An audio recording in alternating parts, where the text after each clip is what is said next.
ইউনূস সাহেব ফেব্রুয়ারি মাসে নির্বাচন ঘোষণা করে উনি সবাইকে এক জায়গায় নিয়ে আসছেন। উনি একদিক দিয়ে যেমন জুলাই ঘোষণা দিয়ে এই জুলাই বিপ্লবটাকে মহিমান্বিত করেছেন, এটাকে একটা ভিত্তি দিয়েছেন, জনগণের কাছে প্রতিষ্ঠিত করেছেন, পাশাপাশি চিঠি দিয়ে নির্বাচনের তারিখ ঘোষণা করে উনি বাংলাদেশের মানুষের আস্থা অর্জন করেছেন। বৃহত্তর রাজনৈতিক দলগুলো, বড় বড় রাজনৈতিক দলগুলো আস্থা অর্জন করেছেন। সবাই তো সব ব্যাপারে আস্থাশীল হবে না। আমরা আপনার বিরুদ্ধে এই নির্বাচন না হওয়া পর্যন্ত একটি কথাও বলবো না, এটা আমার অঙ্গীকার। আজকে আপনার সামনে আমি অঙ্গীকার করছি, ডক্টর ইউনূস সাহেবের কোন বিষয় নিয়ে আমি কথা বলতে পারি, কিন্তু উনাকে আমি অস্বীকার করে কোনো কথা, উনাকে দায়ী করে কোনো কথা আমি নির্বাচন না হওয়া পর্যন্ত বলবো না। এটাও বিনয়ের সঙ্গে বলি, নির্বাচন তারিখ নিয়ে যদি কেউ কোনো খেলামেলা করতে চায়, যদি ডক্টর ইউনূসকে কেউ বিরোধিতা করতে চায়, সেটাও আমরা বাধা দিব, তার বিরুদ্ধে আমরা দাঁড়ানোর চেষ্টা করব, জীবন দিতে হলেও দিব। আমরা ফেব্রুয়ারি মাসের মধ্যে যে কোনো মূল্যে নির্বাচন চাই, করতেই হবে। ডক্টর ইউনূসের অঙ্গীকার, সে অঙ্গীকার আমাদের সবাইকে রক্ষা করতে হবে। আসেন আমরা সবাই ডক্টর ইউনূস সাহেবের পিছনে দাঁড়াই। আসেন আমরা বলি, ডক্টর ইউনূস আপনি এগিয়ে চলেন। আসেন আমরা এক বাক্যে বলি, ডক্টর ইউনূস জিন্দাবাদ। ওনার প্রতি আনুগত্য দেখাই, সারা দেশ আনুগত্য দেখায়। উনি যেন আগামী দিনে বাংলাদেশকে একটা সুন্দর পথে, সুখের পথে, শান্তির পথে, সমৃদ্ধির বাংলাদেশের পথে আমাদেরকে সবাইকে একসঙ্গে নিয়ে আগাতে পারেন। আসেন আমরা সবাই ওনাকে সহযোগিতা করি। এটা আমার অনুরোধ থাকবে আপনাদের সবার সামনে, যারা আমাকে ভালোবাসেন, যারা আমাকে স্নেহ করেন, যারা আমার কথা শুনতে পছন্দ করেন, তাদের কাছে আপনি তো আমার থাকবো, ঘরে বসে থাকেন না। আসেন ডক্টর ইউনূস সাহেবের পিছনে আমরা দাঁড়াই। উনি যেন ওনার এই বক্তব্য, ওনার যেন এই জুলাই ঘোষণা বাস্তবায়িত করতে পারেন। আমার মনে হয় না বাস্তবায়িত করলে দেশ জাতির মঙ্গল হবে, জনগণের কল্যাণ হবে। এটা আমার ব্যক্তিগত মতামত, আপনি হয়তো একমত হবেন কিনা জানি না, তো আমি আমার মতামতটা সুযোগ বলে আমি পরিষ্কার করে বললাম। না ভাই, আমি ন্যূনতম সংখ্যা দেখি না, নেতিবাচক দেখি না। দেখেন, আমি একটা কথা বলি, প্রতিটি মানুষের তার বক্তব্যটা দেওয়ার অধিকার দিতে হবে। তো সবাই যদি খালি ভালো ভালো ভালো ভালো বলেন তাহলে তো হলো না। আপনাকে একজনকে দাওয়াত দিয়া পোলাও কুরমা খাওয়াইছেন, এখন যদি কোনো কারণে লবণ কম হয়, সে কি বলতে পারবেন না ভাই পোলাওটা ভালো হয়েছিল কিন্তু লবণ কম হয়েছে, আর একটু লবণ হলে পোলাওটা ভালো হইতো? তাহলে অন্যায়টা কি? ওনারা বলছেন নির্বাচন দিয়েছেন, ওনারা তো বলেন না নির্বাচন মানে না, ওনারা বলছে ঠিক আছে, তবে যদি এইটা পিয়ারের মধ্যে হইতো, এটা যদি জুলাইয়ের আরো বিভিন্ন বক্তব্য ছিল সেইগুলোকে যদি সন্নিবেশিত করা হইতো, বা আরো কিছু দাবি দেওয়া পূরণ করে করা হইতো, তাহলে এটা সর্বোত্তম হইতো। কিন্তু আমি তো পুরো প্লেটটা ফেলে দেই নাই, আমি তো আমার খাবারের প্লেটটা ছুঁড়ে ফেলে দেই নাই যে ভাই আপনার প্লেটে আপনার লবণ হয়নি, আমি খাবো না পোলাও। এটা তো কোনো রাজনৈতিক দল দেয় নাই। ফার্স্ট টাইম ইন বাংলাদেশ সরকার প্রধানের বক্তব্যের 24 ঘন্টার মধ্যে কেউ মানি না শব্দটা বলে নাই। একটি মানুষকেও পাবেন না, একটি রাজনৈতিক দলকেও পাবেন না যে ওনার এই বক্তব্য মানে না, ওনার দেওয়া নির্বাচনে আমরা যাব না। এখন সকল রাজনৈতিক দলে তাদের সুবিধা অসুবিধা থাকতে পারে, তাদের সমস্যা থাকতে পারে। অনেক রাজনৈতিক দল এখন নিবন্ধন পায় নাই, তাদেরও হারি থাকতে পারে। অনেক রাজনৈতিক দলের এখনো হয়তো তাদের 300 আসনে তারা গুছায় আনতে পারে নাই, তারাও কিছু সময় চাইতে পারে, তাদের প্রয়োজন পড়তে পারে। তারা আগে থেকে বলে রাখলো যে সময়টা কম বা বাড়াইতে হবে। এই প্রশ্নগুলো তো নেতিবাচক না, এগুলা তাদের যার যার অবস্থান থেকে তারা কথা বলে রাখতেছে। এখন জামাত তো নির্বাচনমুখী দল। আপনি দেখেন গত 1 বছরে জামাত এমন কোন গ্রাম নাই, এমন কোন বাড়ি নাই যে এলাকা, তারা তো প্রথমেই 300 আসনের জন্য 300 প্রার্থীকে মনোনীত দিয়ে দিয়েছে। এটা জানে আজ থেকে আরো 8 মাস আগে তারা 300 প্রার্থীর নাম প্রকাশ্যে ঘোষণা করে দিয়েছে। আমার নিজস্ব নির্বাচনী এলাকায়, পটিয়াদির পাখন্দ এলাকায় তারা নির্বাচনে প্রার্থী ঘোষণা করে দিয়েছে, কিশোরগঞ্জ জেলা নির্বাচনে প্রার্থী ঘোষণা করে দিয়েছে। তারা সেই দিন থেকে গ্রামে ঘরে ঘরে যাচ্ছে, মসজিদে মসজিদে যাচ্ছে। তারা তো নির্বাচনের পক্ষে, তারা তো মানুষকে গিয়ে কোথাও বুঝাচ্ছে না যে ভাই এই সরকার নির্বাচনে যাব না। তারা বলতেছে নির্বাচন যে কোনো সময় হইতে পারে, আমরা চাচ্ছি পিয়ার পদ্ধতিতে হোক, প্রতিনিধিত্ব পদ্ধতিতে হোক, হলে হলো, না হলেও যে কোনো ভাবে নির্বাচন হোক, আমরা যাব, আপনারা আমাদেরকে ভোট দিবেন। তারা এখন প্রতিটা মসজিদে 2, 3, 4 বার পর্যন্ত ভিজিট করে ফেলেছে। আমাদের মসজিদের কমিটি গুলোরা আমাদের কাছে কমপ্লেন করতে করতে তারা কই স্যার কিছু বলেন না, ওনারা ডেলি এসে আমাদেরকে হাতে পায়ে ধরে। কদিন না করবো? নারদের সীমা আছে, 2বার 3বার ভদ্র দেখা দিলে তো মানুষ হা বলে বলতে হয়। এটা লোক যদি হা বলে ফেলে তখন তো বলবো ভাই আপনি তো হা বলছিলেন, মুসলমান মানুষ। আর আমাদের মানুষের মধ্যে কিন্তু একটা হা নার খুব মূল্য আছে। হয়তো শিক্ষিত মানুষের মধ্যে হা নার মূল্য নাই, হয়তো আমরা যারা শহরের মানুষ, যারা বড় বড় শিক্ষিত, তারা তো আমরা মনে করি যে আমাদের কনভিনিয়েন্ট ওয়েতে আমরা কথা বলবো। আমার কাছে যখন যে কৌশল অবলম্বনের দরকার সেই কৌশল অবলম্বনের কথা বলবো। কিন্তু গ্রাম বাংলার মানুষ তো সহজ সরল মানুষ, তারা যাকে কথা দেয় কথাই দেয়। তারা যদি বলে ভোট দিয়ে দিব, তাকে ভোট দিবে, যা হয় হবে। কাজে আজকে জামাত প্রতিটা ঘরে ঘরে 1বার 2বার না 4বার 5বার গেছে। আমার মনে হয় না অন্য কোন রাজনৈতিক দল জনগণের এত কাছে পৌঁছতে পেরেছে। এবং তারা যে বিশাল সমাবেশ দেখিয়েছে, সার্টেন ডিসিপ্লিন, এত শৃঙ্খলিত একটা সমাবেশ কেউ দেখাতে পারে নাই। তাদের আমির যেভাবে পড়ে গেছে, বেঁচে থাকার তো আল্লাহর মিরাক্কেল, আল্লাহ তাকে হস্তে বাঁচিয়েছে। এরকম করে স্ট্রোকে পড়ে গেলে মানুষ বেঁচে থাকা কঠিন। ওনার পাশে ওনার সহকর্মীরা ছিল, এবং দেখেন একটি লোক চেয়ার থেকে উঠে নাই, কোনো মঞ্চে কোনো বিশৃঙ্খলা দেখা দেয় না। যদি বিশৃঙ্খলা হইতো তাহলে ওনাকে বাঁচানো যেত না ভাই। কিন্তু এমন একটা সুশৃঙ্খল দল, তারা যদি জাতীয় ক্ষমতায় যেতে পারে আমার তো মনে হয় ভালো হবে, তার উন্নতি হবে। নির্বাচন ছাড়া তো যাওয়ার অন্য কোনো পথ নাই। কাজে জামাত তো নির্বাচন মুখী দল, নির্বাচনে যাওয়ার জন্য তারা মুখী আছে, তারা প্রস্তুতি নিয়ে আছে। অন্যান্য দলগুলো মুখী আছে, অতীতে আমরা দেখেছি ইসলামী দলগুলো নির্বাচনে যাওয়ার জন্য মুখী আছে। ক্ষুদ্র ক্ষুদ্র দলগুলো হয়তো 300 আসনে তারা পাচ্ছে না, তারা তো কিছু না কিছু তো বার্গেনিং করবেই। কিছু না কিছু চিৎকার না করলে, হইচই না করলে অ্যাটেনশন ড্র করবে কেমনে? তারাও তো বিভিন্ন ভাবে তাদের অ্যাটেনশন ড্র করবে, তারা তো বাধাগ্রস্ত করবে না। তারা তাদের গুরুত্বটাকে জনগণের সামনে, সরকারের সামনে, বিভিন্ন রাজনৈতিক দলের সামনে তুলে ধরার চেষ্টা করবে। সেটাকে রাজনৈতিক ভাবেই মোকাবেলা করতে হবে, সেটাকে গণতান্ত্রিক চিন্তার ভাবে মোকাবেলা করতে হবে। একজন লোক যদি তার অ্যাটেনশন ড্র করার জন্য তার জ্ঞান, গুণ, বুদ্ধি, শক্তি, সামর্থ্য, পেশি শক্তিও দেখায়, তাহলে অন্যায় বলবেন কেন? তার দেখানোর কি অধিকার নাই? তার আর কিছু নাই, পেশি শক্তি আছে। পেশি শক্তি যদি দেখায় তাহলে তাকে মানবেন না কেন? এটা তো শক্তি।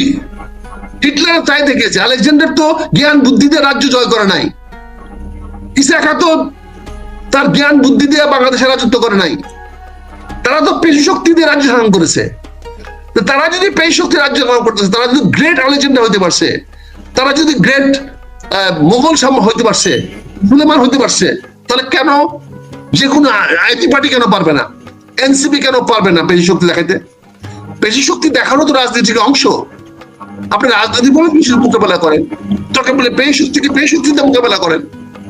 কিন্তু আপনি তো এই জন্য আপনি তো ঘর ছেড়ে দিতে পারেন না, আপনি তো সারেন্ডার করতে পারেন না। যে যে ভাষায় কথা বলবে তার সঙ্গেই রাজনৈতিক প্রতিপক্ষ সেই ভাষায় কথা বলবে। এতে সংঘাতে কিছু নাই। সংঘাত কখন হয়?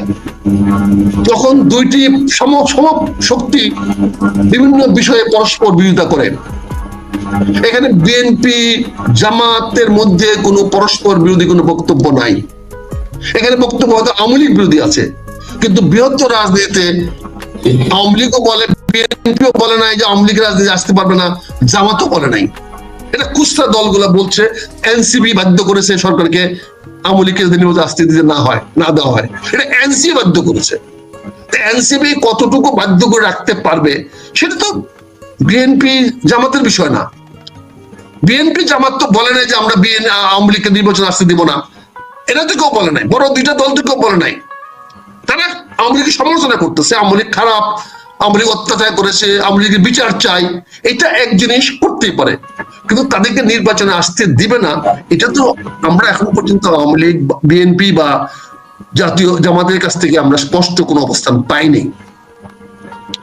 তারা তো সবাই বলতেছে যে অন্তর্ভুক্তিমূলক, অর্থাৎ সবাইকে নিয়ে নির্বাচন হওয়াটাই ভালো হবে। আর কিন্তু গ্রিন সিগন্যাল দেওয়া যাচ্ছে। আমাদের সব একই কথা বলেছেন, নির্বাচনে সবাইকে সুযোগ দিতে হবে। আমেরিকানরা একই কথা বলেছেন, ইন্ডিয়ানরা একই কথা বলেছেন যে অন্তর্ভুক্তিমূলক নির্বাচন তারা সবাই দেখতে চায়। চীনও তাই বলেছেন। এখানে বহিঃশক্তিও তো কোনো দ্বিমত নাই অন্তর্ভুক্তিমূলক নির্বাচনে। এখানে নির্বাচনটা সংগঠিত হোক, এই ব্যাপারে তো কোনো তৃতীয় পক্ষের নাই। ডক্টর ইউনূস সাহেব ফেব্রুয়ারি মাসে নির্বাচন ঘোষণা করে উনি সবাইকে এক জায়গায় নিয়ে আসছেন। উনি একদিক দিয়ে যেমন জুলাই ঘোষণা দিয়ে এই জুলাই বিপ্লবটাকে মহিমান্বিত করেছেন, এটাকে একটা ভিত্তি দিয়েছেন, জনগণের কাছে প্রতিষ্ঠিত করেছেন, পাশাপাশি চিঠি দিয়ে নির্বাচনের তারিখ ঘোষণা করে উনি বাংলাদেশের মানুষের আস্থা অর্জন করেছেন। বৃহত্তর রাজনৈতিক দলগুলো, বড় বড় রাজনৈতিক দলগুলো আস্থা অর্জন করেছেন। সবাই তো সব ব্যাপারে আস্থাশীল হবে না। বাবার তিনটা ছেলে থাকলেও তিন ছেলে ইভেন নিজের বাবার প্রতিও মান্য করে না, কম বেশি মান্য হয়তো হয়, তার মানে এই না যে বাবা খারাপ হয়ে গেছে, থাকতেই পারে। কাজে উনি আমার মনে হয় সকল রাজনৈতিক দলগুলোকে সন্তুষ্ট করতে পেরেছেন। এটা ওনার বিশাল একটি অবদান, বিশাল একটি অর্জন যে উনি সকল রাজনৈতিক দলকে সন্তুষ্ট করার মতো একটা কর্মসূচি দিতে পেরেছেন, একটা ঘোষণা দিতে পেরেছেন। এই জন্য আমরা সবাই ওনার প্রতি কৃতজ্ঞ থাকা উচিত। তিনি তিনটি বড় শক্তিকে পরিষ্কার করতে পেরেছেন যে উনি একটি অন্তর্বর্তী নির্বাচন দিবেন, সেই নির্বাচনের মাধ্যমে দেশে একটি সুষ্ঠু রাজনৈতিক ব্যবস্থা বা বন্দোবস্ত তৈরি হবে যেখানে মানুষ সুখে শান্তিতে থাকবে। এখানে চীন যেমন সুযোগ পাবে অন্তর্বর্তী উন্নয়নমূলক কাজ করতে, সেখানে আমেরিকাও যেমন সুযোগ পাবে অন্তর্বর্তীমূলক উন্নয়ন কর্মকাণ্ডে তাদের অংশগ্রহণ করার সুযোগ তৈরি হবে। সেখানে ভারত ও বাংলাদেশে শান্তি শৃঙ্খলা থাকলে তারও আন্তর বর্ডার পরিবেশ উন্নত হবে। সেও চাইবে বাংলাদেশে একটা সুষ্ঠু নির্বাচনের মাধ্যমে জনগণের প্রতিনিধি সরকার তৈরি করা হোক, যাতে বাংলাদেশের সীমান্ত রেখা বরাবর ভারত বাংলাদেশের সঙ্গে একটা সম্প্রীতি, শান্তিময় এবং সবচেয়ে বড় কথা নিরাপদ একটা বর্ডার ব্যবস্থা, সীমান্ত ব্যবস্থা গড়ে তুলতে পারে। কাজে ডক্টর ইউনূস তিনটে শক্তিকেই উনি সন্তুষ্ট করতে পেরেছেন। আমার মনে হয় তিনটে শক্তিরই সমর্থন তিনি ইতিমধ্যে পেয়েছেন। আলামতে দেখতে পাচ্ছি, বিভিন্ন রাষ্ট্রের কথাবার্তা দেখতে পাচ্ছি যে এরা তিনজনেই ফেব্রুয়ারি নির্বাচনের ব্যাপারে সম্পূর্ণ সন্তুষ্ট। তারাও চায় আগামী ফেব্রুয়ারির মধ্যে একটি সুষ্ঠু, অবাধ, নিরপেক্ষ, গ্রহণযোগ্য নির্বাচনের মাধ্যমে একটি নতুন সরকার ক্ষমতায় আসুক, যেই সরকার দীর্ঘমেয়াদে বাংলাদেশের মানুষের জন্য অন্তর্ভুক্তিমূলক উন্নয়নের মাধ্যমে একটি দেশটাকে সামনে দিয়ে এগিয়ে নিয়ে যেতে পারবে। এই বিষয়টাকে আমি মনে করি ইতিবাচক ভাবে আমাদেরকে দেখা দরকার, এবং এটাকে নির্বাচন পরিবর্তন হয়ে যাবে, নির্বাচন বাদ হয়ে যাবে, এটা আমার মনে হয় আমাদেরকে এই চিন্তাটাকে বাদ দিয়ে সবাই কিভাবে নির্বাচনটা আরো বেশি গ্রহণযোগ্য হয়, সুষ্ঠু হয়, অবাধ হয় এবং নিরপেক্ষ হয়, সে ব্যাপারে সবার চেষ্টা করা উচিত। আমি অনুরোধ করবো সকল রাজনীতিবৃন্দকে, আসেন না আমরা একবার তো দেখাই দেই যে আমাদের এই দেশকে, জনগণকে নেতৃত্ব দেওয়ার মতো ক্ষমতা, জ্ঞান, মেধা, বুদ্ধি আমাদের আছে। আসেন না আবার একবারের মতো আমরা প্রমাণ করি যে আমরা বাংলাদেশের মানুষকে সৎ পথে, সুখে, নিরাপদ বাংলাদেশ গড়ার জন্য নেতৃত্ব দিতে আমরা সক্ষম। আমরা হানাহানি, কাটাকাটি, গুন্ডামি, বদমাশি ছেড়ে দিয়ে, চাঁদাবাজি ছেড়ে দিয়ে আসেন না আমরা বাংলাদেশের মানুষের মন মতো একটি সরকার গঠন করে মানুষের কল্যাণে আমরা রাজনীতি করি। একদম প্রমাণ করেন একবার, একবার রাজনীতিবিদরা আপনারা প্রমাণ করেন যে আপনারা দেশের মানুষকে সঠিক নেতৃত্ব দিতে আপনারা সক্ষম। আর যদি না করেন তাহলে বোঝা যাবে আপনার রাজনীতিতে আপনারা উপযুক্ত নন। আমি বিনয়ের সঙ্গে বলবি আপনারা সবাই উপযুক্ত, সবাই আপনারা এই দেশকে মৃত্যু দেওয়ার মতো সক্ষমতা আপনাদের আছে, কিন্তু প্রমাণ করতে হবে জনগণের সামনে। আমি আহ্বান জানাবো আপনারা দয়া করে এবার জনগণের সামনে প্রমাণ করেন। আপনি সংসদ সদস্য চান, প্রমাণ করেন আপনি আপনার এলাকার সবচেয়ে ভালো মানুষ, প্রমাণ করেন মানুষের কাছে আপনি সবার আস্থাশীল, প্রমাণ করেন মানুষ যেন, জনগণ যেন নিজের ভোট নিজে দিতে পারে।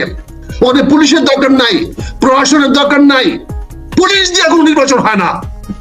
যারা পুলিশ দিয়ে নির্বাচন দিতে চান, আজকে আমি দেখলাম ইলেকশন কমিশনার সাহেব ধমকাচ্ছেন, উনি এত পুলিশ দিবেন, নির্বাচন বাতিল করে দিবেন। ধমকায় নির্বাচন হবে না। ইসি সাহেব ধমকানোর পিছনে মানুষ বলে উনি কত মাল চায় বলেন। আমাদের গ্রামে একটা কথা ছিল, খুব কড়া ওসি আইছে, সিনিয়র মেম্বার বলছে কড়া ওসি আইছে, ভালো কথা, জিজ্ঞাসা কর ওনার রেট কত, ওনার মিনিমাম কত। কড়া যত হবে তত আপনার রেট নির্ধারিত হবে। কড়া কথা বলেন না, ইলেকশন কমিশনার সাহেব, কড়া কথা করে নির্বাচন করাতে পারবেন না।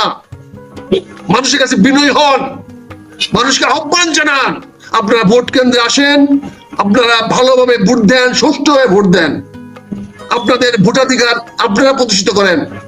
আপনার এলাকায় মানুষকে আমরা সাহায্য করব, সহযোগিতা করব, যত প্রয়োজন পড়ে আমরা এলাকার ভোটারদেরকে সহযোগিতা করব। ভোট আপনারা দিবেন, ভোট আপনারা গণনা করবেন, ভোট ঘোষণা আপনারা দিবেন, ভোট কেন্দ্রের নিরাপত্তা আপনারা রক্ষা করবেন। এই দায়িত্ব প্রতিটি কেন্দ্রের জনগণের হাতে দেন। পুলিশের ধমক দেখান না। পুলিশের ধমক দেখালেই পুলিশের মিটার বাড়ে, ওসির মিটার বাড়ে। বাংলাদেশে খুব কম ওসি পাবেন যে গরুর করে গাবতলি গরুর মতো বেচা কেনা হয় না। প্রতিটা থানার ওসি এই বাংলাদেশের যে কোনো বাজারে বেচা কেনা হয়। এমন খুব কম ওসি পাবেন যারা আছেন তাদের প্রতি আমার শ্রদ্ধা সম্মান, হয়তো কিছু আছেনও, কিন্তু বেশিরভাগ ওসি গরুর বাজারের মতো বিক্রি হয়, গরুর হাটের মতো বিক্রি হয়। সেখানে পুলিশের ধমক দিয়ে বলেন না আপনি এত পুলিশ দিবেন, এই দিবেন, এতে নির্বাচন সুষ্ঠু হবে। পুলিশ দিয়ে কোন নির্বাচন সুষ্ঠু হয় না, প্রশাসন দিয়ে কোন নির্বাচন সুষ্ঠু হয় না। আমরা দেখেছি, আমরা গণভোট করা দেখেছি, যে ওরা মানুষ ভোট করা দেখেছি। ডিসি বাচ্চারা, চোরের বাচ্চারা কেমনে ভোট ব্যবস্থা করে দেয়। 98% ভোট দিয়েছিল জিয়াউর রহমানকে এই বাংলাদেশের ডিসি বাচ্চারা। কলঙ্কিত হয়েছে জিয়াউর রহমান। আমরা মুখ দেখাতে পারি না। এখন যখন গণভোটের কথা বলা হয় তো জিয়াউর রহমানের সেই ভোটের কথা বলা হয়। 98% ভোট দিয়ে জিয়াউর রহমানকে গণভোটে জয়ী করা হয়েছিল। এই বাস্টার ডিসিরা, তৎকালীন সময়ে জওরা ডিসিরা, ওই সময় ডিসি গুলা শহরের বাচ্চারা এই করেছিল। আমি মনে করি এখনকার ডিসিরা অনেক ভালো, অনেক সংবেদনশীল, অনেক বিবেকমান, সত্যপরায়ণ, ন্যায়পরায়ণ। এর প্রমাণ আমরা দেখতে চাই এবার নির্বাচনে। এবার নির্বাচনে দেখতে চাই যে প্রতিটি মানুষ যে ভোট দেবে তার ভোটটা প্রপারলি গণনা করা হবে। জনগণ যেন নিঃসংকোচে ভয়ে ভোট কেন্দ্রে আসতে পারে, ভোট দেবে। ভোট কেন্দ্রে বেড়া দরকার নাই, ভোট দরকার নাই, ভোট নেওয়ার জন্য স্বচ্ছ ব্যবস্থা গ্রহণ করে। আবারও বিনয়ের সঙ্গে বলবো, সিএসি সাহেব ধমকেন না, বাতিল করে দিবেন। বাতিল করে দিবেন, কয়টা বাতিল করবেন আপনি? তাহলে আপনি গন্ডগোলটা উস্কায় দিচ্ছেন। আপনি বলে দিচ্ছেন যে লোক পরাজিত হবে, সেই লোককে উস্কায় দিচ্ছেন আপনি, জনাব সিএসি সাহেব। আপনার এই বক্তব্য উস্কানিমূলক। আপনি গতকালকে রংপুরে যে বক্তব্য দিয়েছেন সেই বক্তব্যটি উস্কানিমূলক। অর্থাৎ যার পরাজিত হওয়ার ভয় থাকবে সেই গন্ডগোল করবে, সেই ভোট কেন্দ্র লুট করবে, সেই খারাপ কিছু করবে, যাতে ভোট সেখানে বন্ধ হয়ে যায়। এই সমস্ত কথাবার্তা বলেন না সিএসি সাহেব। অতীতে অনেক সিএসি সাহেব কি অবস্থা দেখতেছেন না? জনগণকে সম্মান করেন। আমি প্রথম বলেছি, ডক্টর ইউনূস সাহেব যে কথা বলেছেন, জনগণকে সম্মান করেন, জনগণকে শ্রদ্ধা করেন। ভোট দেওয়ার দায়িত্ব, ক্ষমতা জনগণের হাতে ছেড়ে দেন। জনগণ সুস্থ ভোট কেমনে করতে হয় জনগণের চেয়ে ভালো কেউ জানে না। জননেতাদের হাতে ছেড়ে দেন। প্রতিটি এলাকায় মুরব্বী আছেন যাদেরকে মানুষ মানে, তাদেরকে ক্ষমতায়ন করেন, তাদের হাতে ছেড়ে দেন। তাহলে ভোট সুষ্ঠু হবে, অবাধ হবে, নিরপেক্ষ হবে, গ্রহণযোগ্য হবে। আর হুমকি ধামকিতে হবে না। ওই আইন দেখেন না আমাদেরকে, যে আইন বাজারে কিনতে পাওয়া যায়, যে আইনের মাধ্যমে আপনারা সবাই বিক্রি হন। কাজেই দয়া করে এটা না করে সুষ্ঠু অবাধ নিরপেক্ষ নির্বাচনের ব্যবস্থা করেন। ডক্টর ইউনূস সাহেব যে কমিটমেন্ট দিয়েছেন তাকে কলঙ্কিত করেন না। ইনি আগামী দিনে বাংলাদেশের ত্রাণকর্তা, ত্রাণদাতা হিসাবে জনগণ দেখতে চায়। ওনাকে বাংলাদেশ আগামী দিনে বলবে এই দেশের মুক্তিদাতা। তার নাম হলো ডক্টর মোহাম্মদ ইউনূস। আমরা ওনাকে মুক্তিদাতা হিসেবে দেখতে চাই। আমরা ওনাকে বাংলাদেশের মুক্তিদাতা হিসাবে আমরা ওনাকে পরিচিত করতে চাই। আমরা পরিচিত করতে চাই বা নতুন বাংলাদেশ যে আজকে যে মোড় নিয়েছে, যে নতুন পথে হাঁটা শুরু করেছে, মানুষকে যে কল্যাণের দিকে নিয়ে আসছে, দেশকে যে সুন্দর দিকে নিয়ে যাচ্ছে, তার মুক্তিদাতা হলেন ডক্টর মোহাম্মদ ইউনূস। আসেন আমরা সেটা প্রমাণিত করি, আসেন সেটা প্রতিষ্ঠিত করি। এখানে ডক্টর ইউনূসের কাছে আমার কিছু চাওয়ার নাই, উনি আমাকে কিছু দিতে পারবেন না, কিছু করতে পারবেন না। কিন্তু তারপরে মনে যদি কোনো ভালো মানুষ, কেউ ভালো কাজ করে, কেউ সৎ কাজ করে, জনগণের কল্যাণে কাজ করে, তাদের পাশে থাকা আমাদের দায়িত্ব। এটা আমাদের ফরজ। ইসলাম ভাইদেরকে বলবো, এটা আমাদের ফরজ। সত্যের পক্ষে থাকা আমাদের ফরজ। আল্লাহ সত্যের কথা বলেছে, সৎ কাজ করো, সৎ কাজকে অনুপ্রাণিত করো। কাজে আসেন আমরা সৎ কাজে থাকি। আসেন ডক্টর ইউনূসের পিছনে আমরা দাঁড়াই, আসেন এটা সুষ্ঠু অবাধ নিরপেক্ষ নির্বাচন আমরা দেশে করতে পারি, এটার প্রমাণ রাখি। দেখেন, নাহিদ আমার ছেলের চেয়ে ছোট, তার বক্তব্যটাকে আমি খুব গুরুত্বের সঙ্গে দেখি না, তার ক্রিয়াটাকে গুরুত্বের সঙ্গে দেখি। বক্তব্য দেওয়ার মতো মেধা, বুদ্ধি, জ্ঞান, অভিজ্ঞতা, প্রাজ্ঞতা কোনোটাই তার এখনো হয় নাই, কিন্তু সে ক্রিয়াশীল, সে কর্মঠ, সে কোনো কিছু বাস্তবায়ন করার জন্য সে আমার সিফারিশ হতে পারে, যেটা তারা 24শে জুলাই বা জুলাই আন্দোলনে তারা প্রমাণ করেছেন। তাদের পরিকল্পনা সে করে নাই, সেই পরিকল্পনা কারা করেছে এটা তো আমরা জানি এবং দেখেছি। মেটিকুলাস প্ল্যান কারা করেছে, USAID $29 মিলিয়ন দিয়েছে, যে অর্থ সরবরাহ করেছে, এবং সেটা কারা করেছে সেটা দেখেছি। কিন্তু হ্যাঁ, নাহিদের মতো একজন কর্মঠ এরকম বাস্তবায়িত করার সিফারিশ আমাদের অনেক প্রয়োজন, এবং এরকম অনেক সিফারিশ এনসিপিতে আছে। আমি এই জন্য অতীতে বলে আসছি, এদেরকে প্রমোট করা, এদেরকে তুলে নিয়ে আসা আমাদের দায়িত্ব, নৈতিক দায়িত্ব, সকল রাজনৈতিক দলের দায়িত্ব। এই জুলাই আন্দোলনে যারা অবদান রেখেছে, যে সৈনিকেরা এই যুদ্ধটা প্রথম সাহিত্যে করেছে, তাদেরকে তৈরি করে আনা উচিত। তারা কর্মঠ, তারা সাহসী, তারা দেশপ্রেমিক, তাদেরকে আপনারা ধ্বংস হতে দিয়েন না, নষ্ট করেন না, এতে জাতির ক্ষতি হবে। নাহিদ আমার প্রতিপক্ষ নয়, নাহিদ বর্তমান রাজনৈতিক দলের কোন প্রতিপক্ষ রাজনৈতিক দল এনসিপি না। এনসিপি একটা অনুজ রাজনৈতিক দল, রাজনৈতিক একটা এনসিপি একটা নতুন প্রজন্মের রাজনৈতিক দল। এটাকে আপনি প্রতিপালন করেন, তাদেরকে রক্ষণাবেক্ষণ করেন, তাদের প্রতি ভালো ব্যবহার করেন, তাদের ভুল ভ্রান্তি গুলাকে ভৎসনা না করে, তাদেরকে হিউমিলিয়েট না করে, তাদেরকে অবমূল্যায়িত না করে, তাদেরকে অপমান না করে, তাদের জনগণের সামনে ছোট না করে, তাদেরকে শুধরানোর চেষ্টা করেন, তাদেরকে বুঝান। তারাই কিন্তু আমার বাংলাদেশের ভবিষ্যৎ, তারাই আগামী দিনের নেতা, তারাই বাংলাদেশটাকে আমার অবর্তমানে আমি যখন থাকবো না তখন তারাই নেতৃত্ব দিবে। আমার তো 2, 3, 5 বছরও নাই, আজকে রাতটা যাবে কিনা আমি জানি না। আমার বয়স এখন 74, আমার তো একদিনও বাঁচার সম্ভাবনা নাই। আমি তো এনসিপি নাহিদের প্রতিপক্ষ না, কিন্তু নাহিদ যাতে আমাদের এই প্রজন্মের চেয়ে, বর্তমান প্রজন্মের চেয়ে আরো ভালো নেতা হতে পারে। তারা তো প্রমাণ করেছেন তারা দেশপ্রেমিক, তারা তো প্রমাণ করেছেন তারা বৈষম্য আন্দোলনে অগ্রভাগে থেকে তারা সাহসী, তারা বীর। তাহলে এদের হাতে জাতির দায়িত্ব দিতে আমাদের অবজ্ঞা কেন? তাদেরকে তৈরি করেন না। আপনি 5 জন প্রতিমন্ত্রী মন্ত্রী রাখতেন, তাদেরকে কাজ করাইতেন, আবার রাখতেন, বিভিন্ন রাজনৈতিক দলে সাহায্য করেন, সহযোগিতা করেন, তাদেরকে ফান্ডিং করেন। তাদেরকে কেন চাঁদা তুলতে হবে? তাদেরকে রাখেন না।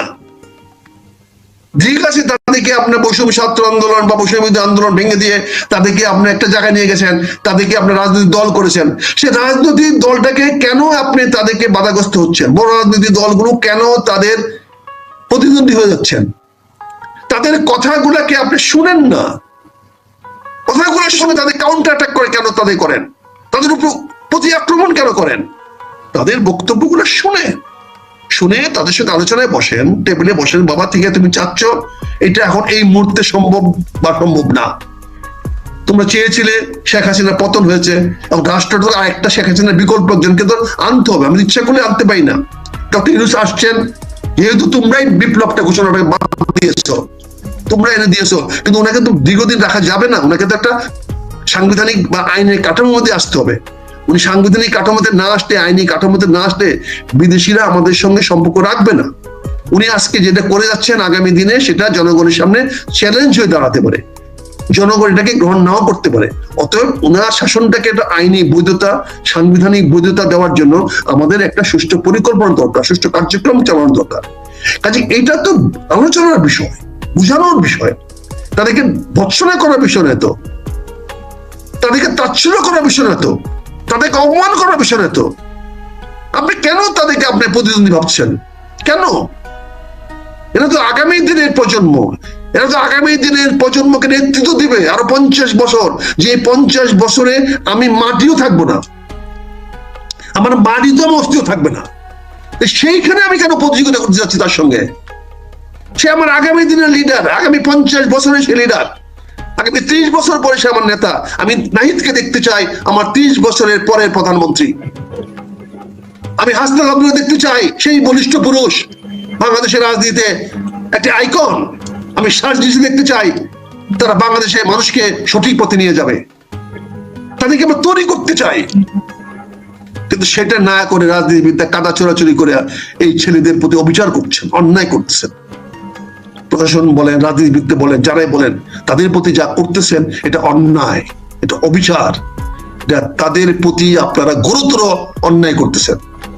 তারা যে কোনো বক্তব্য দেওয়ার অধিকার রাখে, সেটা শোনার দায়িত্ব আপনার। পালন করবেন কি করবেন না সেটা আলোচনার মাধ্যমে তাদেরকে বুঝায় বলেন।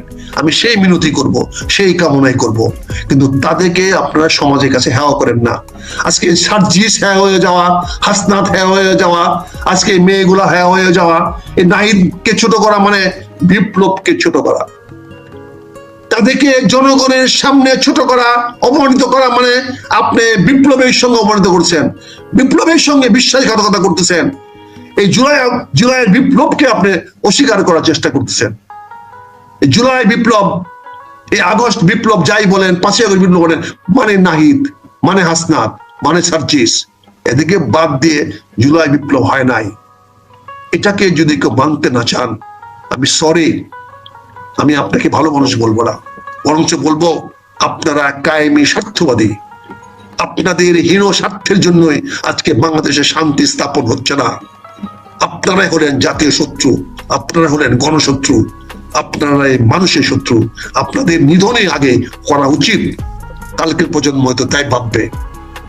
এই প্রজন্মে রাজনীতিবিদদেরকে ভাবতে হবে, অতীত প্রজন্ম ভাবতে হবে, আমাদেরকে মানুষ বিশ্বাস করে না। আগামীতে যদি আরেকবার হয় তাহলে এই গৃহযুদ্ধকে আপনি ঠেকাতে পারবেন না।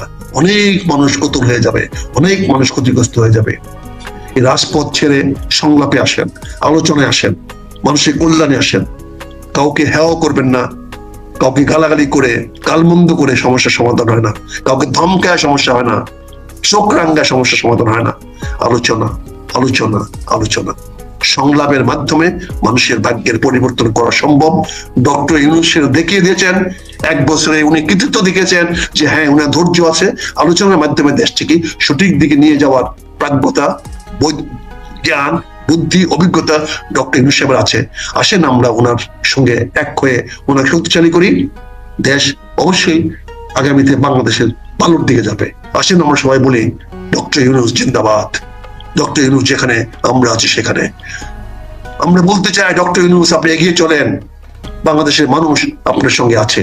এই যে ফেসিবাদী শাসন ব্যবস্থা বাংলাদেশে গড়ে উঠেছিল, এটার বিরুদ্ধে যে বাংলাদেশের জনগণের দীর্ঘমেয়াদী সংগ্রাম ছিল গত 15 বছর যাবৎ, বিশেষ করে বাংলাদেশ জাতীয়তাবাদী দল যেভাবে 15 বছর ধরে এক নাগারে আন্দোলন করে আসতেছিল, হয়তো তারা বিপ্লবে রূপান্তরিত করতে পারে নাই, কিন্তু তাদের যে দীর্ঘমেয়াদী আন্দোলন, এই আন্দোলনের স্বীকৃতি জনাব ডক্টর ইউনূস দিয়েছেন। আমি তার জন্য ওনাকে কৃতজ্ঞতা জানাই, তার জন্য ধন্যবাদ জানাই। পরবর্তীতে উনি যেটা বলেছেন সেটা যে সাংবিধানিক সংস্কারে একটা প্রতিশ্রুতি উনি দিয়েছেন।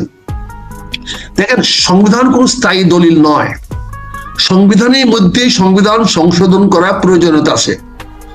মানুষ পরিবর্তন হয় যুগে যুগে, সময়ে সময়ে মানুষের মননশীলতা, মানসিক অবস্থা, মানুষের সবকিছু পরিবর্তন হয়। 20 বছর, 50 বছর, 100 বছর আগে মানুষের চিন্তা, চেতনা, ভাবনা বা তার পটভূমিকা বা প্রাসঙ্গিক অবস্থা এক থাকে না, পরিবর্তন হয়েছে। আমরা 25 বছরে যেখানে ছিলাম, এই 25 বছর পরে তো জায়গায় নাই। 50 বছর যেখানে ছিলাম সেখানেও নাই। আমরা ঢাকা শহরে সাইকেল চালায় বেড়াতাম, আমি ঢাকা শহরে সাইকেল নিয়ে ঘুরতাম। আমি জগন্নাথ কলেজে পড়তাম, ধানমন্ডিতে পড়তে যেতাম, আমি কলেজে যেতাম সাইকেল দিয়ে। আমি সাইকেল দিয়ে গুলশানে আমার মামার বাড়িতে বেড়াতে যেতাম। আমার মামা থাকতেন এখানে বনানীতে একটা বাসায়, চাকরি করতেন সিভিল এভিয়েশনে। আমি সাইকেলে করে আসতাম, কিন্তু এখন তো চিন্তাই করা যায় না সাইকেল করে ঢাকা শহরে আপনি চলবেন। কাজে পরিবর্তন হয়েছে। তো এই যে সংবিধানটা কোনো স্থির দলিল নয়, এটি মূল দলিল, যথেষ্ট অবশ্যই এটি মূল দলিল, এটা জাতির জন্য, রাষ্ট্রের জন্য মূল দলিল, কিন্তু এটা কোনো স্থির দলিল নয় যেটাকে পরিবর্তন করা যাবে না। এটা পরিবর্তনশীল, সময়ের সঙ্গে তাল মিলিয়ে, মানুষের চাহিদার সঙ্গে তাল মিলিয়ে আজকে নতুন প্রজন্ম সৃষ্টি হয়েছে। আজকে বাংলাদেশের বর্তমান প্রজন্মের বয়স 50 বছরের কম, যাদের বয়স তারা প্রায় 90 ভাগ। আমাদের মতো কয়জন আমরা বেঁচে আছি? 50-এর আগে যারা আমরা জন্মগ্রহণ করেছি তারা মূল জনগোষ্ঠীর 10 ভাগেরও হব না, কিন্তু বাকি 90 ভাগ কিন্তু এই বাংলাদেশ, স্বাধীনোত্তর বাংলাদেশের জন্ম তাদের হয়েছে। কাজে তাদের সাংবিধানিক চেতনা নিয়ে, সংবিধানের পরিবর্তন নিয়ে তাদের আকাঙ্ক্ষা থাকতে পারে, তাদের মনোবাসনা থাকতে পারে, তাদের দাবি থাকতে পারে। ডক্টর ইউনূস সাহেব এই যে সংস্কার, সংবিধান সংস্কার করার প্রতিশ্রুতি দিয়েছেন এবং উনি বলেছেন যে এটাকে পর্যায়ক্রমে জনগণের চাহিদা অনুযায়ী, তারুণ্যের চাহিদা অনুযায়ী পরিবর্তন করা হবে বা উনি করাতে পারবেন বা চেষ্টা করবেন, এই প্রতিশ্রুতিটা অনেকটা গুরুত্বপূর্ণ। এটার জন্য উনি জাতির কাছ থেকে ধন্যবাদ পেতে পারে। আমি তো ব্যক্তিগত ওনাকে বলবোই, কারণ এটা অন্যতম ইতিবাচক দিক যে উনি এই সংবিধান সম্বন্ধে অবস্থানটাকে পরিষ্কার করেছেন। চতুর্থ আমি যেটা বলবো যে এই যে শহীদ যারা নিহত হয়েছে, আহত হয়েছে 24-এর এই জুলাই আন্দোলনে, তাদের প্রতি একটা স্বীকৃতি দেওয়া অত্যন্ত প্রয়োজন ছিল, সময়ের প্রয়োজন ছিল, এবং এটা আরো আগে দেওয়া উচিত ছিল। এটা ডক্টর ইউনূস সাহেব ক্ষমতা নেওয়ার সঙ্গে সঙ্গে প্রথম সপ্তাহে না পারলেও প্রথম মাসে স্বীকৃতি দিয়ে দেওয়া ছিল তার নিজের ক্ষমতা প্রয়োগ করে। কিন্তু যে কোনো কারণ হোক উনি সেটা করেন নাই বা করতে পারেন নাই বলবো আমি। 1 বছর পার হয়ে গেল, কিন্তু তারপরে বলবো যে উনি আশা আমাদেরকে বিনাশ করেন নাই, আশাহীন করেন নাই। তিনি শেষ পর্যন্ত এই শহীদ মুক্তিযোদ্ধাদেরকে জাতীয় বীর ঘোষণার প্রস্তাব দিয়েছেন, যেটা শহীদরা আনন্দ খুশি হবে, তারা নিজেদেরকে সম্মানিত বোধ করবে। তার যারা পুত্র হারিয়েছে, সন্তান হারিয়েছে, যারা শহীদ হয়েছে, তাদের বাবা মারা অন্তত একটা স্বস্তি পাবে, শান্তি পাবে মনে, যে না, আমার পুত্র, আমার সন্তানদের জীবন বিনা কারণে যায় নাই, দেশের জন্য, জনগণের স্বার্থের জন্য, মানুষের কল্যাণের জন্য আমার সন্তান মৃত্যুবরণ করেছে। ফলে তারা গর্বিত হবে। এই যে স্বীকৃতি দেওয়ার উনি আশ্বাস দিয়েছেন, প্রস্তাব দিয়েছেন, আমি মনে করি উনি বা পরবর্তী সরকার এটাকে সর্বাগ্রে এবং 100% মূল্যায়ন করবে। আমার তো পূর্ণ সমর্থন থাকবে এই শহীদদের মর্যাদা, বীর জাতীয় বীরদের মর্যাদাকে পূর্ণ প্রতিষ্ঠিত করার জন্য যত কি দরকার, আমার ব্যক্তিগত ক্ষমতা থেকে, পর্যায় থেকে, সক্ষমতা থেকে যা করার দরকার আমি অবশ্যই বর্তমান সরকার বা আগামী দিনে যে কোনো সরকারের সঙ্গে সহযোগিতা করব। এই জন্য আমি ওনাকে ধন্যবাদ জানাই। তারপরে উনি যারা আরেকটি বলেছেন, যারা এই আন্দোলন করেছে তাদের বিরুদ্ধে যেন পরবর্তীতে কোনো আইনি ব্যবস্থা নিতে না পারে, তাহলে আইনি সুরক্ষা দেওয়ার ব্যবস্থা করবে। বিশেষ করে যারা আহত বা আহত হন নাই কিন্তু অংশগ্রহণ করেছেন আন্দোলনে, অনেকেই আন্দোলনে অংশগ্রহণ করেছে, হয়তো আমরা সক্রিয়ভাবে করি নাই, কিন্তু আমরা অনেকেই তো বিভিন্ন ভাবে প্রত্যক্ষ বা পরোক্ষ ভাবে আন্দোলনে অংশগ্রহণ করেছি। তাদের উপরে যত পরবর্তী কোন সরকার বা কেউ যাতে কোনো আইনি শাসন বা আইনি শাসাস বা আইনি ব্যবস্থা নিতে না পারে, সেটা সুরক্ষা করার যে প্রতিশ্রুতি তিনি দিয়েছেন, আমি যেন ওনার কাছে কৃতজ্ঞতা জানাই, ধন্যবাদ জানাই, এবং আমার মনে হয় জাতীয় জন্য ওনাকে ধন্যবাদ জানাবে। বিশেষ করে আন্দোলনে যারা অগ্রভাগে ছিল, এই আন্দোলনে যারা অংশগ্রহণ করেছিল, যারা আহত হয়েছে তারা, এবং যারা এখনো আছে যারা আন্দোলনের সঙ্গে জড়িত ছিল, তারা তো অবশ্যই সরকারকে কৃতজ্ঞতা জানাতে পারে এবং জানাবে বলে আমি মনে করি। পঞ্চম আমি যেটাকে ওনাকে একটা ভালো পয়েন্ট মনে করি, উনি বাংলাদেশকে পরিবেশ বান্ধব এবং অন্তর্ভুক্তিমূলক, পরিবেশ বান্ধব অন্তর্ভুক্তিমূলক উন্নয়ন কৌশলের কথা বলেছেন। পরিবেশ বান্ধবটা আজকে অত্যন্ত প্রয়োজন, সারা বিশ্বে আজকে সবাই পরিবেশ রক্ষা করার কথা বলেছে। উনি যে অঙ্গীকার করেছেন বাংলাদেশের পরিবেশের বাইরে, জনগণের কল্যাণের বাইরে কোন উন্নয়ন করবেন না, এই যে প্রতিশ্রুতি, এটা অনেক মূল্য আছে। তারপরে উনি বলছেন অন্তর্ভুক্তিমূলক, এটা বড় শব্দ, একটি অত্যন্ত অর্থবহ শব্দ। অন্তর্ভুক্তি মানে সকল মানুষকে সে উন্নয়নের সঙ্গে উনি অংশীদারি করাবেন। অতীতে আমরা 15 বছরে শেখ হাসিনার শাসনামলে, আওয়ামী লীগ শাসন দেখেছি যে এখানে উন্নয়নের কাজটাকে কোটারিভুক্ত করা হয়েছিল। ওনার কত সুবিধাভোগী লোকেরাই সে উন্নয়ন কর্মকাণ্ডের সঙ্গে জড়িত হতে পেরেছিল, এর বাইরে কেউ এই কাজে আসতে পারে নাই। তো উনি যে অন্তর্ভুক্তিমূলক উন্নয়ন কৌশলের কথা বলেছেন, এটা খুবই প্রসারিত এবং এটা বাংলাদেশের সকল জনগণকে উন্নয়নে অংশগ্রহণ করতে উৎসাহিত করবে, উদ্বুদ্ধ করবে। এবং যে কোনো মানুষ তার মেধা নিয়ে, তার মননশীলতা নিয়ে, তার আবিষ্কার করার, তার রিসার্চ বা বিভিন্ন জিনিস নিয়ে গবেষণা করার জন্য অনেক মানুষ এগিয়ে আসবে। সেই সুযোগটা উনি বলেছেন। ওনার এই পঞ্চম গুড পয়েন্ট হিসেবে আমি যেটা চিহ্নিত করতে চাই, সেটা হচ্ছে অন্তর্বর্তীমূলক উন্নয়নে যে উনি অগ্রাধিকার দিবেন, এটা যুগান্তকারী বক্তব্য, যুগান্তকারী পদক্ষেপ। আমি অবশ্যই মনে করি এটা সারা বাংলাদেশের নতুন তরুণ প্রজন্মের জন্য একটা বিশাল পথ খুলে দিল। উনি যদি এটাকে পারেন এবং যদি এনশিওর করেন, আমি মনে করবো বাংলাদেশের মানুষ তার নিজেদের ভাগ্য নিজেরাই পরিবর্তন করে ফেলবে। এখন এআই এর যুগ, এখানে বিকাশের যুগ। এখানে যদি আপনি সুযোগ দেন, গ্রামে বসে একটি ছেলে বাংলাদেশকে নিয়ে ভাবতে পারবে। আজকে ঢাকায় আসতে হবে না, বড় বড় ইউনিভার্সিটি লেখাপড়া করতে হবে না, বিশ্ববিদ্যালয় থেকে পড়াশোনা করে বেরোতে হবে না।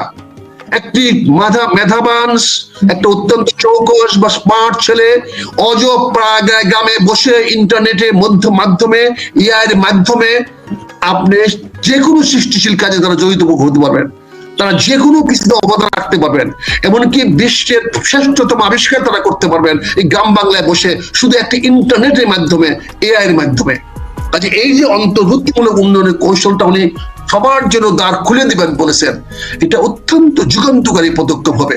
এটা আমার মনে হয় এই কাজটি যেন উনি সমাপ্ত করে যেতে পারেন।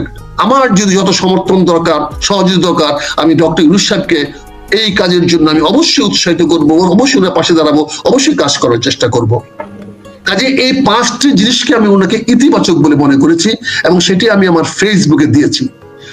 পাশাপাশি আমি এত দীর্ঘায়িত যাইনি, আমি এটা ওনার এই 28টি পয়েন্টকে আমি 5টি গুড পয়েন্টকে আমি নিয়ে আসার চেষ্টা করেছি।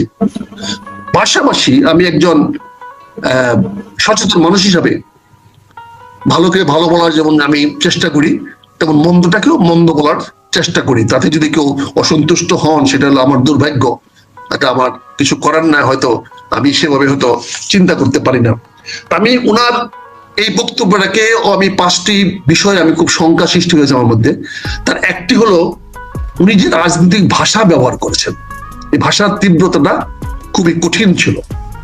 উনি যেভাবে কথাগুলো বলেছেন তাতে দেশটাকে আগামীতে একটা মানে বিদ্বেষপূর্ণ দিকে নিয়ে যাবে। ওনার ভাষা যেমন ছিল ঘোষণাপত্রে শেখ হাসিনা এবং আওয়ামী লীগ সরকারের বিরুদ্ধে অত্যন্ত কড়া, মাঝে মাঝে বিদ্বেষপূর্ণ ভাষ্য ব্যবহৃত হয়েছে, যা ওনার এই বক্তব্যকে, ওনার এই প্রস্তাবনাকে তার গ্রহণযোগ্যতা ভারসাম্য নিয়ে প্রশ্ন তুলবে। অপরাধী যে করবে তার বিচার করবে আদালত, সেখানে তো রাষ্ট্রের কিছু বলার নাই। রাষ্ট্র এনশিওর করবে যেন অপরাধীর বিচার হয়, কিন্তু রাষ্ট্র তো কাউকে অপরাধী চিহ্নিত করতে পারে না। এটা রাষ্ট্রের নৈতিকতা বিরোধী। কোন রাষ্ট্র হবে নিরপেক্ষ, রাষ্ট্র হবে সবার জন্য। রাষ্ট্র যাকে ফাঁসি দিবে সেও যদি মৃত্যুর আগে 1 গ্লাস দুধ খেতে চায়, রাষ্ট্র তাকে 1 গ্লাস দুধ খাবে। কাজে রাষ্ট্র কোন ব্যক্তিকে বা কোন প্রতিষ্ঠানকে বা রাজনৈতিক দলকে টার্গেট করতে পারে না। তিনি বলতে পারেন, পরিষ্কার ভাষায় বলতে পারেন যে বাংলাদেশের মাটিতে অতীতে যারা অপরাধ করেছে বা বর্তমানে যারা অপরাধ করবে, জনগণের প্রতি যারা বিদ্বেষ করবে, অন্যায় করবে, অবিচার করবে, মানুষের প্রতি ত্রাস সৃষ্টি করবে, তিনি তাদের বিচারের ব্যবস্থা করবেন, তাদেরকে আইনের আওতায় আনবেন, এটা বলতে পারেন। কিন্তু ওনার বক্তব্যটা কখনোই কোনো ব্যক্তি বা দলের বিরুদ্ধে হওয়া উচিত হয় নাই, এটা আমার মনে হয়েছে। এটা আপনারা বিচার করে দেখবেন। তারপর উনি বলেছেন দ্রুত মানে প্রতিশোধ নেবেন, প্রতিশোধের একটা মনোভাব ওনার বক্তব্যের মধ্যে ফুটে উঠেছে। উনি বলেছেন দ্রুত বিচার, অপরাধের শাস্তি ইত্যাদি বক্তব্য আমার মনে হয় রাজনৈতিক প্রতিশোধের ইঙ্গিত দিতে পারে। অনেকে বলতে পারে যে উনি দ্রুত বিচারের নামে, অপরাধের শাস্তির নামে কিছু করতে পারেন, প্রতিপক্ষকে নিধন করতে পারেন। এই জন্য আগামীতে হয়তো এতে সংঘাতের সৃষ্টি হতে পারে। যারা ওনার দ্রুত বিচার বা অপরাধের শাস্তির মোকাবেলা হবে, যারা ক্ষতিগ্রস্ত হতে পারে, তারা হয়তো নিজেদেরকে রক্ষা করার স্বার্থে, বেঁচে থাকার স্বার্থে তারা হয়তো বিকল্প পথ বেছে নিতে পারে। সেটা তো অন্যায় হবে না, কোনো অপরাধ হবে না। যাকে শাস্তি দিবেন তারও তো আত্মপক্ষ সমর্থন করার সুযোগ দিতে হবে, তারও বক্তব্য শুনতে হবে। সরকার যখন বলবে দ্রুত বিচার হবে, তখন বিচারকের ঘাড়ে কয়টা মাথা? সরকারের নির্দেশের বাইরে সে যাবে, সে বড় অপরাধের শাস্তি হবে। অপরাধ যদি রাষ্ট্রই বলে দেয় এটা অপরাধই করেছে, সে মাসুদ অপরাধ করেছে, কাজে বিচারক তো শাস্তি দিতে বাধ্য। কারণ আমাদের দেশের বলে সারা বিশ্বে কোথাও সরকার যদি কাউকে চিহ্নিত করে অপরাধ হিসাবে, তখন সেখানে ন্যায্য ন্যায় বিচার পাওয়া যায় না, সুষ্ঠু বিচার হয় না। কাজে ওনার এই বক্তব্যের মধ্যে আমার মনে হয়েছে যে আগামীতে হয়তো ওনার এই বক্তব্যের কারণে এই দ্রুত বিচার করতে গিয়ে বা অপরাধের শাস্তি দিতে গিয়ে হয়তো দেশটাকে আবার সংঘাতের দিকে ঠেলে দিতে পারে। এটা আমার সংখ্যা, তাই আমি ওনাকে আমি জানিয়েছি। তৃতীয়ত হচ্ছে বাস্তবায়নে রূপক রাখা অনুপস্থিত। উনি যে এত সুন্দর সুন্দর কথাগুলো বলেছেন, অর্থাৎ ঘোষিত পরিবর্তনগুলি কিভাবে ঘটবে, কার দায়িত্ব এবং এটা বাস্তবায়ন করার দায়িত্ব কে নিবে, এই প্রশ্নগুলোর কোনো সুস্পষ্ট জবাব আমরা পাই নাই, দেখতে পাই নাই, সেখানে নাই। তিনি নিজেও বলেন না উনি বাস্তবায়িত করবেন, নিজেও সে দায়িত্ব নেন নাই। আবার কে দায়িত্ব নিবে এই ব্যাপারে উনি পরিষ্কার স্পষ্ট কোনো ইঙ্গিত বা দিক নির্দেশনা দেন নাই, এটা আমার কাছে মনে হয়েছে।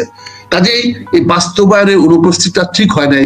এই ব্যাপারে আরো সুস্পষ্ট করলে মনে জিনিসটা আরো ভালো হতো, দলিলটা আরো বেশি মানুষের কাছে গ্রহণযোগ্য হইতো, এটা আরো বেশি সংবেদনশীল হইতো এবং মানুষের কাছে একটা স্পষ্ট দলিল হিসেবে মানুষ এটাকে গ্রহণ করতে পারবো। কাজে আমি এটাকে আমার চোখে মনে হয়েছে যে বাস্তবায়নের উপর এখানে থাকা উচিত ছিল, সেটা আমি পাইনি। হয়তো এটা আমার ব্যর্থতা হতে পারে, হয়তো আমি বুঝতেও না পারি, কিন্তু আমার কাছে মনে হয়েছে এটা নাই। চতুর্থত আমি যেটা দেখেছি সেটা হচ্ছে আন্তর্জাতিক সম্পর্কের সম্ভাব্য জটিলতা সৃষ্টি হতে পারে। উনি কয়েকটা শব্দ ব্যবহার করেছেন, বিদেশি শক্তির বিরুদ্ধে অভিযোগ তুলেছেন। উনি বলেছেন বিদেশ থেকে বা বিদেশিরা বাংলাদেশে আধিপত্য বা প্রভাব বা প্রভুত্ব করার জন্য চেষ্টা করতেছে বা বিশৃঙ্খলা সৃষ্টি করার চেষ্টা করতেছে। উনি কোনো রাষ্ট্র বা দেশের নাম নেন নাই বা সুনির্দিষ্ট করে কাউকে বলেন নাই। ওনার এই ঢালাও অভিযোগ সারা বিশ্বে ওনার প্রতি অন্যান্য দেশে এটা নেতিবাচক বা বাংলাদেশের জনগণের প্রতি এটা নেতিবাচক মনোভাব তৈরি হতে পারে। কারণ উনি তো রাগ ডাক করে বলেন নাই, কাউকে বাদ দিয়ে বলেন নাই। উনি পরিষ্কার বলেছেন যে আন্তর্জাতিক সম্পর্কে বলেছেন বিদেশি শক্তির বিরুদ্ধে। বিদেশি শক্তি কে না, বড় বড় শক্তি সবাই তো চায় বাংলাদেশ নিয়ে, কেন সব দেশে তারা প্রভাব বিস্তার করতে চায়, বাণিজ্যিক প্রভাব হোক, রাজনৈতিক প্রভাব হোক, সামরিক প্রভাব হোক, বিভিন্ন ভাবে প্রভাব বিস্তার করতে চায়। আর আধিপত্য তো কে না চায়, সবাই তো প্রভুত্ব, বড় বড় শক্তি তো বড় শক্তি এই জন্য নিজের বড় শক্তি দাবি করে, তারা ছোট শক্তির প্রভুত্ব করতে পারে। তো ওনার এই বক্তব্যটা আমার মনে হয় মিসআন্ডারস্টুড বা মিস ইনফর্ম হইতে পারে বা মিস ইন্টারপ্রেট হইতে পারে। এটার মধ্যে ভুল বুঝার অবকাশ তৈরি হতে পারে এবং ওনার সম্বন্ধে বা বাংলাদেশ সম্বন্ধে একটা ভুল ধারণা বিশ্বের কাছে তুলে ধরতে পারে। এটা আমার কাছে মনে হয়েছে, আমি জানি না এটা আপনারা একমত হবেন কিনা, কিন্তু এটা আমার বক্তব্য, আমি যেটা বলার চেষ্টা করেছি সেটা মনে হয়েছে। পঞ্চম যেটা আমাকে মনে হয়েছে সেটা হচ্ছে আইনগত বৈধতা গ্রহণযোগ্যতা। ওনার যে বক্তব্যটা দিয়েছে 28টি পয়েন্ট দিয়েছেন, সেই 28টি পয়েন্টের আইনগত বৈধতা গ্রহণযোগ্যতা কতটুকু হবে। গণঅভ্যুত্থানের সরকার পর গঠিত সরকার এই ঘোষণাপত্রের আন্তর্জাতিক আইনি বৈধতা এখনো প্রশ্ন সাপেক্ষ। উনি কিন্তু ওনার পুরো বক্তব্যে উনি বলেছেন গণ অভ্যুত্থান, উনি কিন্তু বিপ্লব বলেন নাই। বিপ্লব যদি বলতেন তাহলে আজকে আইনগত জটিলতা বা আইনগত বৈধতার প্রশ্ন উঠতো না। কারণ বিপ্লব নিজে একটা আইন, বিপ্লব নিজে একটা সংবিধান, বিপ্লব নিজেই নিজেকে প্রতিষ্ঠিত করতে পারে। বিপ্লব কোনো আইনের দ্বারা নির্ধারিত হয় না, আইনের কাছে বিপ্লব কখনো বাধ্য নয়। কাজে বিপ্লবের কোনো আইনগত ভিত্তি নাই। কিন্তু সে বিপ্লবটাকে জানি না কেন, কি উদ্দেশ্যে কেন বলেছেন গণ অভ্যুত্থান। আমি ওনার এই গণ অভ্যুত্থান শব্দটার সঙ্গে বিনয়ের সঙ্গে, অত্যন্ত বিনয়ের সঙ্গে দ্বিমত পোষণ করছি। উনি 24 জুলাইয়ের আগস্টের আন্দোলনটাকে উনি আমার মতে মনে হয় উনি একটু নিম্ন মূল্যায়ন করেছেন বা অবমূল্যায়ন করার চেষ্টা করেছেন। কেন করেছেন আমি জানি না, তো আমার কাছে মনে হয়েছে, আমি তো মনে করি বাংলাদেশের সকল মানুষ মনে করে এটা ছিল একটি বিপ্লব। 5ই আগস্ট একটা বিপ্লব সংঘটিত হয়েছিল, জুলাই বিপ্লব ছিল, জুলাই ঘোষণাপত্র হলো জুলাই বিপ্লবের একটা প্রারম্ভিক ছিল, এটা প্রারম্ভিক হয় নাই। এখন হলো পরবর্তীতে আমরা বিপ্লবটা কেন করেছিলাম সেই বিপ্লবটার ঘোষণাপত্র আমরা পরবর্তীতে দিচ্ছি। যদিও জুলাই বিপ্লবটা উচিত ছিল জুলাই মাসের বিপ্লব শুরু করার আগেই এই ঘোষণাপত্র দিয়ে বিপ্লবটা শুরু করার জন্য, কিন্তু যে কোনো কারণে হোক আমরা ওই সময় জুলাই বিপ্লবের কোনো ঘোষণাপত্র দিতে পাই নাই। কিন্তু বিপ্লব সংগঠিত হয়েছে, এটা কেউ যদি কোনোভাবে অস্বীকার করতে চায়, আমি সরি ভাই, আমি তার সঙ্গে একমত হতে পারবো না। তাতে যদি আমার অপরাধ হয়, আমার জেল জুলুম হয়, আমার শিরোচ্ছেদ হয়, আমি বলবো। 5ই আগস্টকে বিপ্লব ছাড়া অন্য কিছু বলা এটা সঠিক হবে না, গ্রহণযোগ্য হবে না, মেনে নেওয়ার মতো যোগ্য হবে না। জুলাই বিপ্লব হয়েছে, কিন্তু এখন উনি এটাকে গণঅভ্যুত্থান দিয়ে কিভাবে আইনগত বৈধতা দিবেন, আন্তর্জাতিক আইনে কিভাবে ফিট করবেন? কারণ অভ্যুত্থান, বিদ্রোহ এগুলো তো আইনের চোখে তো অপরাধ, আইনের চোখে অপরাধ। অভ্যুত্থান বা বিদ্রোহ অপরাধ। এটাকে অভ্যুত্থান নাম দিয়ে, এটাকে আমি জানি না কেন উনি কি কারণে করেছেন। আমি সরি স্যার, আপনি হয়তো আমার প্রতি অসন্তুষ্ট হতে পারেন, ডক্টর ইউনূস সাহেব শুনলে হয়তো অসন্তুষ্ট পারেন, কিন্তু আমার কাছে মনে হয়েছে কোন অভ্যুত্থান শব্দটি দিয়ে বিপ্লবকে বিতর্কিত করা বা প্রশ্নবিদ্ধ করা হয়েছে, যেটা করা উচিত হয় না। এটি আমার বক্তব্য। আমি মনে করি জুলাই 5 যা হয়েছে সেটা ছিল আমাদের জুলাই বিপ্লবের পরিসমাপ্তি। সেই ঘোষণাটা আগে দেওয়া দরকার ছিল, দিতে পারে নাই। সেই ঘোষণাটা আমরা 28টি পয়েন্টে ডক্টর ইউনূস সাহেব গত 5ই আগস্ট 2025 সনে ঘোষণা করেছেন। এটার মধ্যে আমি মনে হয় যে এইটাকে জুলাই ঘোষণাপত্রটা বিপ্লবের কারণ হিসাবে ওনার বলা উচিত ছিল, গণ অভ্যুত্থান হিসাবে নয়। এই 5টি পয়েন্ট আমি বলেছি।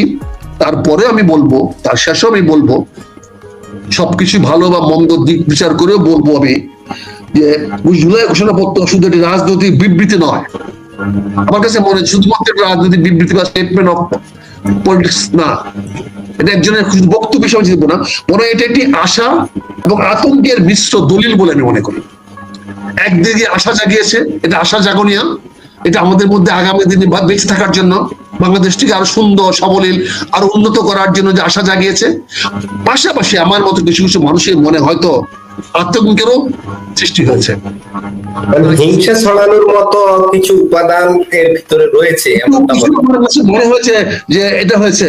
তবে গণতন্ত্র, ন্যায় বিচার, বৈষম্যহীন সমাজ গঠনের অঙ্গীকার যেমন আমাদেরকে আশা জাগিয়েছে, যেমন আজকে আশান্বিত যেখানে গণতন্ত্র প্রতিষ্ঠিত হবে, এখানে ন্যায় বিচার পাবো, আমরা সুবিচার পাবো, এখানে মানুষ তার বিচার পাবে, এটা যেমন আশা জাগিয়েছে, তেমনি বৈষম্যহীন সমাজ আমরা গঠন করতে পারবো, এটা আমাদের আশা জাগিয়েছে।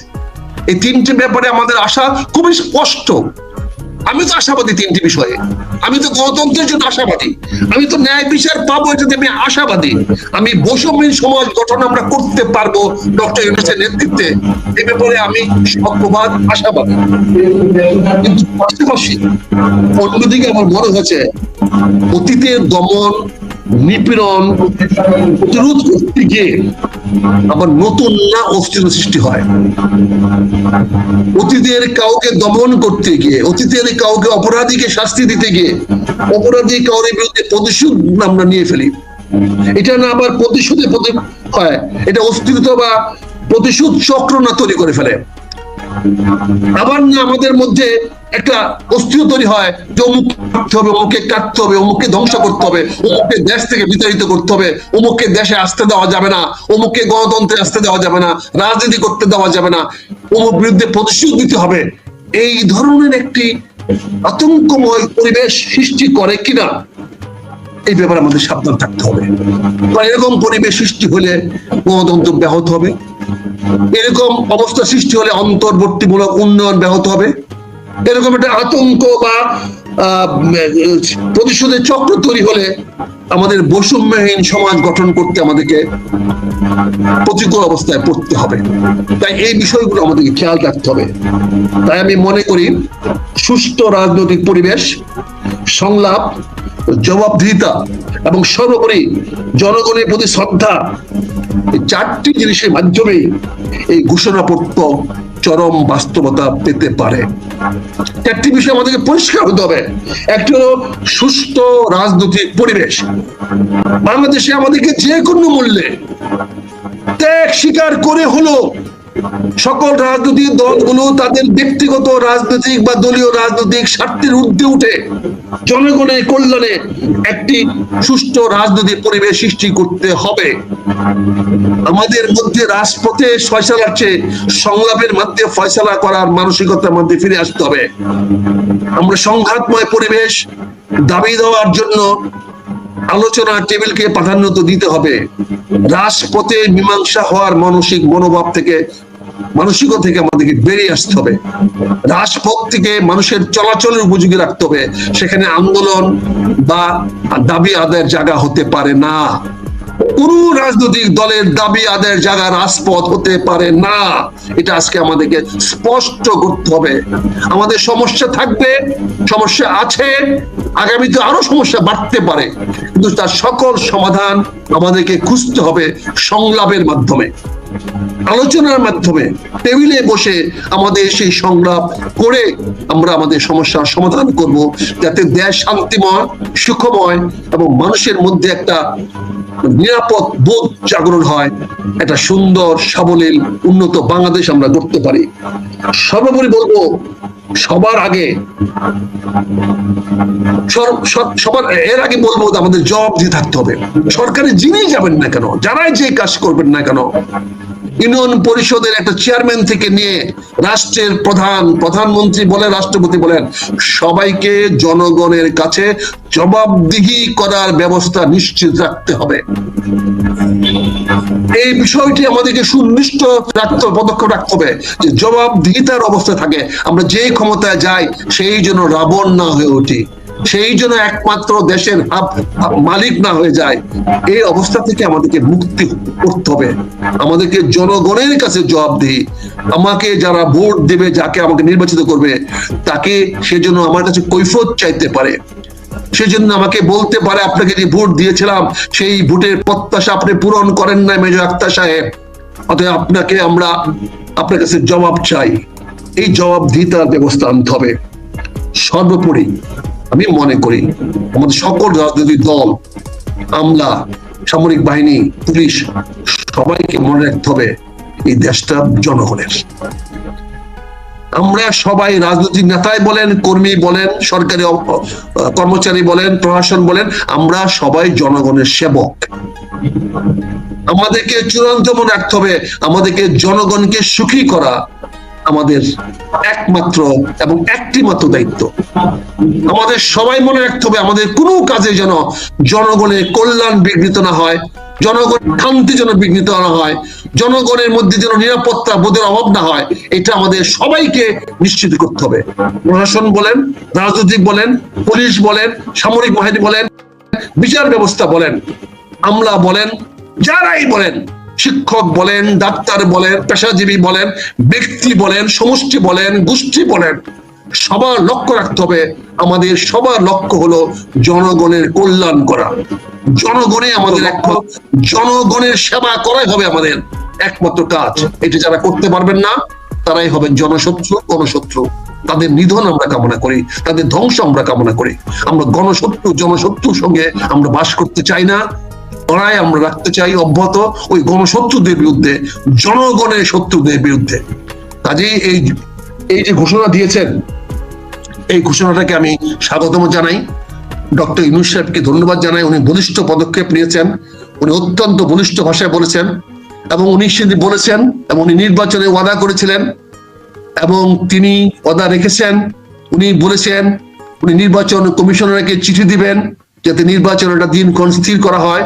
উনি পরবর্তী 24 ঘন্টার মধ্যে সেই পত্র দিয়েছেন, যেখানে উনি সুস্পষ্ট লিখে দিয়েছেন 2026 সনে রোজার আগে, ফেব্রুয়ারি মাসের মধ্যে নির্বাচন অনুষ্ঠিত করার জন্য। অর্থাৎ রোজার আগে হতে হবে, 14 ফেব্রুয়ারি আগে হতে হবে, এবং ফেব্রুয়ারির মধ্যে হতে হবে। উনি অনেককে, সকলকে খুশি করার জন্য বক্তব্যটা দিয়েছেন। কারণ অনেকে অতীতে বিভিন্ন বলেছেন, কেউ বলেছেন ডিসেম্বরের মধ্যে হইতে হবে, কেউ বলেছেন জুনে হইতে হবে, কেউ বলেছেন রোজার আগে হইতে হবে, কেউ বলেছেন ফেব্রুয়ারি মাসে হইতে হবে। তো সবার ঐক্যমতের ভিত্তিতে তারিখ নির্ধারণ করে দিয়েছে রোজার আগে, অর্থাৎ 15 জুন থেকে মনে হয় 15 ফেব্রুয়ারি থেকে সম্ভবত রোজা হতে পারে, বা 16 ফেব্রুয়ারি। এর আগে হতে হলে 14 ফেব্রুয়ারি আগে নির্বাচনটা হতে হবে। এবং উনি সেইভাবে চিঠিটা দিয়েছেন। এই চিঠির ভাষাও তাই, বলেছেন আগামী 2026 সনে রোজার আগে এবং ফেব্রুয়ারি মানে মধ্যে নির্বাচন। চিঠি উনি দিয়েছেন। সেই চিঠি ইতিমধ্যে ইলেকশন কমিশনার পেয়েছেন, উনি স্বীকার করেছেন। আমি ধন্যবাদ শুধু নয়, আমি ডক্টর ইউনূস সাহেবের কৃতজ্ঞতা জানাতে চাই। ওনার কাছে আমরা মাথা নত করে কিছু জানতে চাই যে স্যার, আপনি কথা রেখেছেন, আপনি বাংলাদেশের মানুষের সামনে একজন রাজনীতি হিসেবে আপনি যা বলেছেন তা বাস্তব